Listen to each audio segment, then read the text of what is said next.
सागर ने करवाया अपने पिता को अरेस्ट। जी हाँ दोस्तों, पुकार दिल से दिल तक है कि अपकमिंग ट्रैक में आपको यही देखने को मिलने वाला है कि सबके सामने राजेश्वरी और दिग्विजय की सारी सच्चाई आ चुकी है। सागर को भी ये सारी बातें अब पता चल चुकी हैं।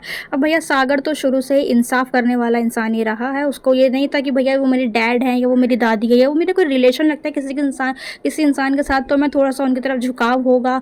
तो ऐसा कुछ सागर में कभी नहीं दिखाया था। स्टार्टिंग में अगर उसके पापा उसकी माँ को चीट कर रहे थे तो उसी वजह से उसने कभी अपने पापा से बात नहीं की और उसने अपना घर तक छोड़ दिया। वो बाहर जाके ही उसने सारी अपनी पढ़ाई कंप्लीट की। वो घर वापस भी नहीं आना चाहता था इसी वजह से। तो सागर का एक वो वाला कैरेक्टर दिखाया गया है कि वो इंसाफ परस्त इंसान है। और सिर्फ इतना ही नहीं, ये भी सबको बहुत अच्छी तरीके से पता है कि सागर के लिए उसकी सरस्वती चाची क्या मायने रखती है। वो बिल्कुल अपनी माँ की तरह ही उन्हें ट्रीट करता है। वो उनसे अपनी माँ की तरह ही उन्हें प्यार करता है। और सिर्फ इतना ही नहीं, वो अपनी सरस्वती चाची की बेटी से भी तो प्यार करता है। तो ऐसा तो हो नहीं सकता कि भैया उसके अगेंस्ट चला जाए।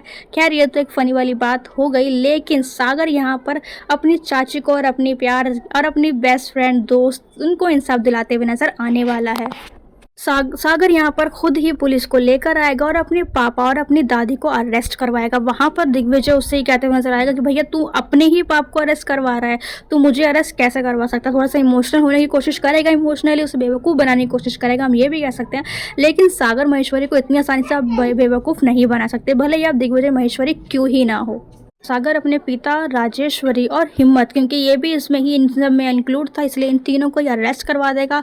अब भैया ये सारे लोग अरेस्ट हो रहे हैं तो हम एक इंसान को कैसे भूल सकते हैं। हो रहे हैं इन सबको, इनके गुनाहों की सज़ा मिल रही है, तो हम उस एक इंसान को कैसे भूल सकते हैं जो इन सब में शामिल था। जी हाँ, मैं बात कर रही हूँ कमल की, यानी कि सरस्वती के दूसरे हस्बैंड की।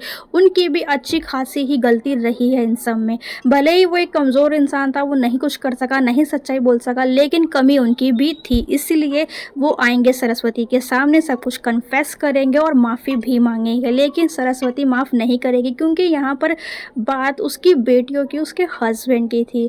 जिन हस्बैंड को उसने खो दिया, बेटियां 20 सालों तक उससे दूर है, इसलिए वो उन्हें माफ़ नहीं करेगी। लेकिन सरस्वती ये बात बहुत अच्छी तरीके से जानती है कि कमल दिल का बुरा नहीं है, लेकिन बेचारा थोड़ा मजबूर है, इसलिए वो सारी चीज़ें वहाँ पे होने वाली है। लेकिन कमल को भी अरेस्ट वो करवा देगी।